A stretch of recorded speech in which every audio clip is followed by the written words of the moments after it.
ट्याक्सीमा हिँड्दाखेरि मैले के थाहा पाएँ भनेदेखि अचानक अहिलेसम्म थाहा नभएको कुरा एकदमै तपाईँहरूले पनि थाहा छैन होला। मैले के कुरा थाहा पाएँ भने एउटा ट्याक्सी किन्नको लागि सरकारले 250 देखि 300% त्यो कर त लगाएकै छ।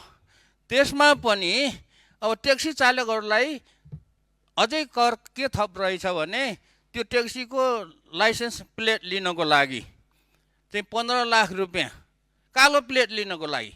ट्याक्सीको पैसा त छुट्टै भयो, 30-35 लाख रुपियाँ पर्छ। कालो प्लेट लिनलाई 15 लाख रुपियाँ चाहिँ यो लिने चलन रहेछ।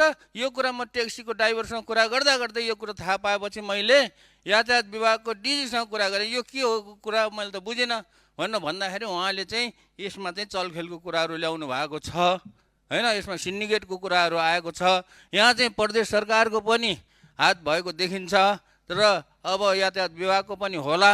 यसैले यो चलखेल जुन छ, सिन्डिकेट जुन छ के हो, यो कुरालाई चाहिँ बुझेर चाहिँ यो चाहिँ तुरुन्त खारेज होस्। किनभने 15 लाख रुपियाँ कालो प्लेट लिनलाई, नम्बर प्लेट लिनलाई 15 लाख रुपियाँ बुझाउनु भनेको चाहिँ यो चाहिँ एकदमै ठुलो भ्रष्टाचार छ। यहाँ ठुलो चाहिँ यहाँ कालो धन्दा छ। अहिले नेपालमा भएको लाखौँ ट्याक्सीहरूले 15 लाख रुपियाँ चाहिँ को दरले तिर्दाखेरि हिसाब गर्नुहोस्, अरबौँ रुपियाँको चाहिँ यहाँ चलखेल भएको छ।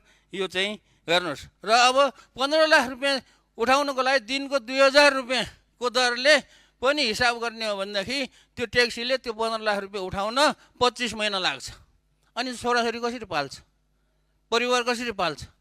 यो चाहिँ एकदम गम्भीर विषय हो र यो कुरा चाहिँ एकदमै सबैको ध्यान आकर्षित जाओस् र तुरुन्तै यसमा कारबाही होस्।